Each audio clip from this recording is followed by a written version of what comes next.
வணக்கம். பைபிளை முழுவதுமாக வாசிக்கும் நம் லட்சிய பயணத்திற்கு உங்களை அன்புடன் வரவேற்கிறேன். இன்று நாம் எண்ணிக்கை நூலில் 26வது அதிகாரத்தை வாசிக்க இருக்கிறோம். இதுவரை நாம் மொத்த நூல்களில் 11.94% நூல்களை வாசித்து முடித்துவிட்டோம். இன்னும் சில நூல்களை முடித்தால் நம் பயணம் வெற்றிகரமாகும். இன்றைய வாசிப்பின் மூலம் அந்த இலக்கை இன்னும் முன்னோக்கி நகர்த்துவோம். வாங்க தொடங்குவோம். 2ஆம் கணக்கெடுப்பு.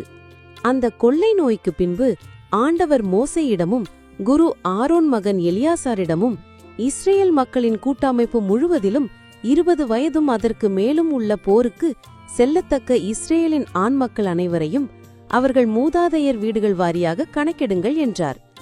மோசேயும் குரு எலியாசரும் எரிகோவிற்கு எதிரே யோர்தானை அடுத்த மோவாபு சமவெளியில் அவர்களிடம் ஆண்டவர் மோசேக்கு கட்டளையிட்டபடியே 20 வயதும் அதற்கு மேலும் உள்ளவர்களை கணக்கெடுங்கள் என்று கூறினர். எகிப்து நாட்டிலிருந்து வெளியேறி வந்த இஸ்ரேலின் ஆண்மக்கள் பின்வருமாறு. ரூபன் இஸ்ரேலின் தலைமகன். ரூபன் புதல்வர் அனோக் வீட்டார். பல்லு வீட்டார். எட்சரோன் வீட்டார். கர்மி வீட்டார். ரூபன் குடும்பங்கள் இவைகளே. இவற்றில் எண்ணப்பட்டோர் 43,730 பேர். பல்லு புதல்வர் எலியாபு புதல்வர் நெமுவேல், தாத்தான், அபிராம்.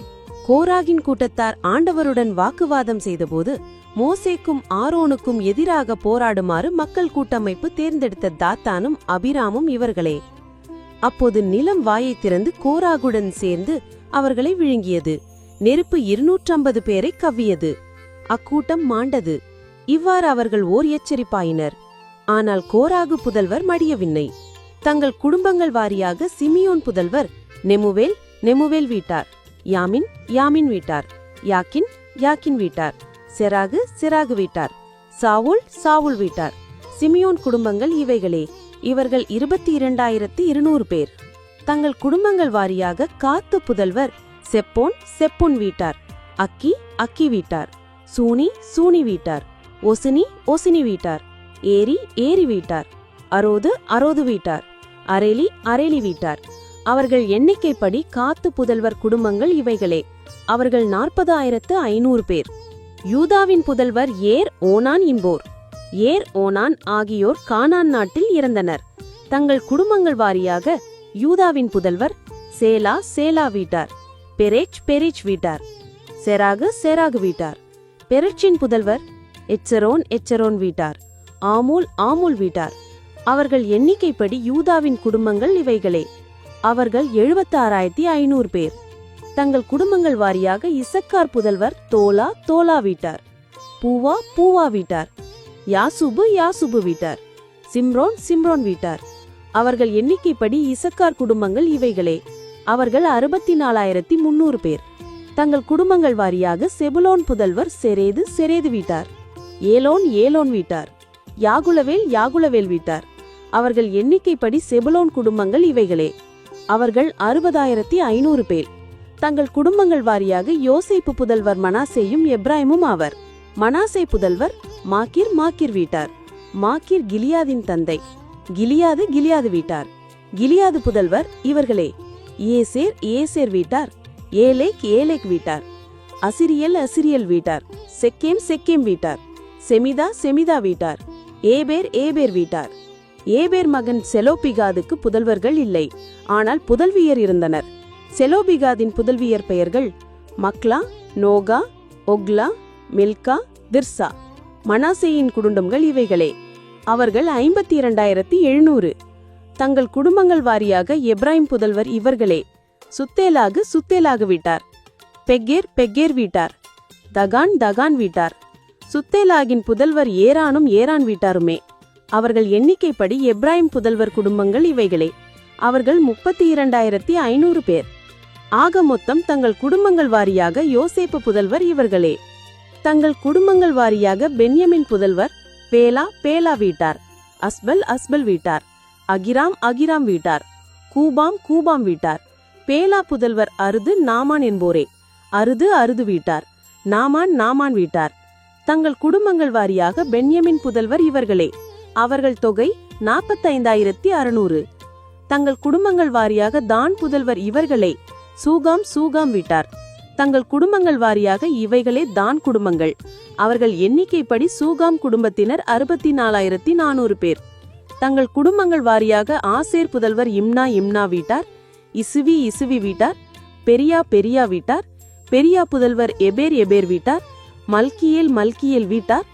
ஆசேர் புதல்வர் பெயர் செராகு. அவர்கள் எண்ணிக்கைப்படி ஆசேர் புதல்வர் குடும்பங்கள் இவைகளே. அவர்கள் 53,400 பேர். தங்கள் குடும்பங்கள் வாரியாக நப்தலி புதல்வர் யாகுட்சேல் வீட்டார், கூனி வீட்டார், எட்சேர் வீட்டார், சில்லேம் வீட்டார். அவர்கள் எண்ணிக்கைப்படி நப்தலி குடும்பங்கள் இவைகளே. அவர்கள் 54,400 பேர். ஆக மொத்தம் இஸ்ரேலின் ஆண்மக்கள் தொகை 6,01,730. ஆண்டவர் மோசேயிடம் கூறியது, பேர்களின் எண்ணிக்கைக்கு தக்கவாறு இவர்களுக்கு இந்த நாடு உரிமை சொத்தாக பங்கிடப்படும். குளங்களுள் பெரியவற்றுக்கு கூட்டியும் சிறியவற்றுக்கு குறைத்தும் நீ அதன் உரிமை சொத்தை கொடுப்பாய். ஒவ்வொன்றுக்கும் அதன் தொகைக்கேற்ப உரிமை சொத்து வழங்கப்படும்.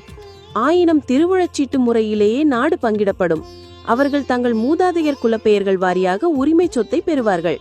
பெரியவற்றுக்கும் சிறியவற்றுக்கும் இடையே திருவுழச்சீட்டு முறைப்படி அதன் உரிமை சொத்து பங்கிடப்படும். தங்கள் குடும்பங்கள் வாரியாக எண்ணப்பட்டோர் லேவியர் இவர்களே. கெர்சோன் வீட்டார், கெஹாது வீட்டார், மெராரி வீட்டார். லேவி குடும்பங்கள் அவன: லிபினி குடும்பம், ஹெப்ரோன் குடும்பம், மக்லி குடும்பம், மூசி குடும்பம், கோராகு குடும்பம். கெஹாது அம்ராமின் தந்தை. அம்ராம் மனைவி யோகபெத்து, இவள் லேவி மகள். லேவிக்கு லெகித்தில் பிறந்தவள். அம்ராமுக்கு இவள் ஆரோன் மோசே அவர்களின் சகோதரி மிரியாம் ஆகியோரை பெற்றெடுத்தாள். ஆரோனுக்கு பிறந்தவர்கள் நாதாபு, அபிகு, எலையாசர், இத்தாமர்.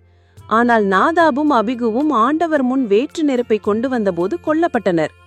லேவியருள் 1 மாதமும் அதற்கு மேலும் வயதுடைய ஆண்களில் எண்ணப்பட்டோர் 23,000 பேர். இஸ்ரேல் மக்களிடையே அவர்கள் பதிவு செய்யப்படவில்லை. ஏனெனில் அவர்களுக்கு இஸ்ரேல் மக்களிடையே எந்த உரிமை சொத்தும் தரப்படவில்லை. மோசேயாலும் குரு எலியாசராலும் எண்ணப்பட்டோர் இவர்களே. அவர்கள் இஸ்ரேல் மக்களை எரிகோவுக்கு எதிரே யோர்தானை அடுத்த மோவாபிய சமவெளியில் எண்ணினார்கள். ஆனால் சீனாய் பாலை நிலத்தில் எண்ணப்பட்டிருந்த இஸ்ரேல் மக்களில், அதாவது மோசேயாலும் குரு ஆரோனாலும் எண்ணப்பட்டோருள் இவர்களிடையே எவரும் இல்லை. ஏனெனில் அவர்கள் பாலை நிலத்தில் மடிந்து விடுவார்கள் என்று ஆண்டவர் சொல்லியிருந்தார். எபுன்னே புதல்வன் காலேபையும் நூன் புதல்வன் யோசுவாவையும் தவிர அவர்களில் ஒருவனும் மீந்திருக்கவில்லை.